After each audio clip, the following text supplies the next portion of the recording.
안녕하세요. 변호사 김정조입니다. 오늘은 민감하지만 중요한 주제인 피보험자가 스스로 생을 마감한 자살 사고 시 사망보험금을 수령할 수 있는지에 대해 이야기해 보겠습니다. 보험은 예상치 못한 사고를 대비하는 것이 기본이기에 대부분의 경우 자살 사고에 대해서는 보험금을 지급하지 않습니다. 하지만 예외는 분명히 존재합니다. 우선 가입한 보험의 종류를 정확히 확인해야 합니다.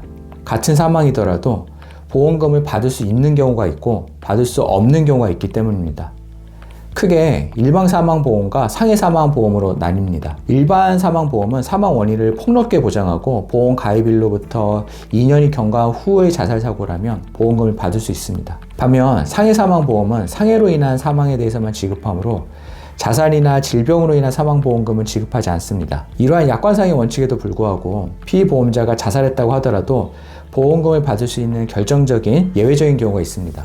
바로 피보험자가 자유로운 의사결정을 할 수 없는 심신미약 상태에서 사망을 선택한 경우입니다. 피보험자가 다량의 음주로 인한 만취 상태였거나 평소 신경정신과적 문제로 합리적인 사고가 불가능해서 우발적으로 사망한 경우 등이 여기에 해당하고, 이 경우 보험사에서는 보험금을 지급해야 한다는 법적 해석이 가능합니다. 하지만 실제로 자살 사고에 대해 보험금을 수령하는 것은 매우 어렵습니다. 보험금 청구 시 가장 문제가 되는 부분은 피보험자가 과연 자유로운 의사결정을 할 수 없을 정도로 심신미약 상태였는지를 입증하는 것입니다.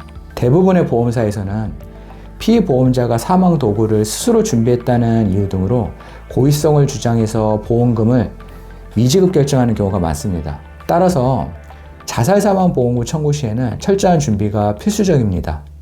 보험금 청구 전 자살과 관련한 약관상 면책 조항을 꼼꼼히 확인하고 보상 가능 여부를 사전에 검토해야 합니다. 나아가 사망진단서, 부검 결과, 경찰조사 서류, 129 구급대 출동 기록, 신경정신과 병원 의료 기록 등 자살 사고와 관련된 모든 증거를 청구 전에 확보해서 피보험자의 사망에 고의가 없었음을 입증할 근거를 마련해야 합니다. 가장 중요한 것은 보험금 청구 이전부터 보험사에서 제시할 미지급 사유에 대한 법적 근거와 의학적 인과관계를 철저히 분석하고 대비해야 한다는 점입니다. 보험금 청구 후 보험사의 조사가 시작되면 보험금 수령은 더욱 어려워지기 때문입니다. 이러한 복잡한 보험 분쟁에서 승소하기 위해서는 시작 단계부터 철저한 준비와 법률 및 의학적 전문 지식에 기반한 체계적인 대응 전략이 필요합니다. 시청해주셔서 감사합니다. 김정조 변호사였습니다.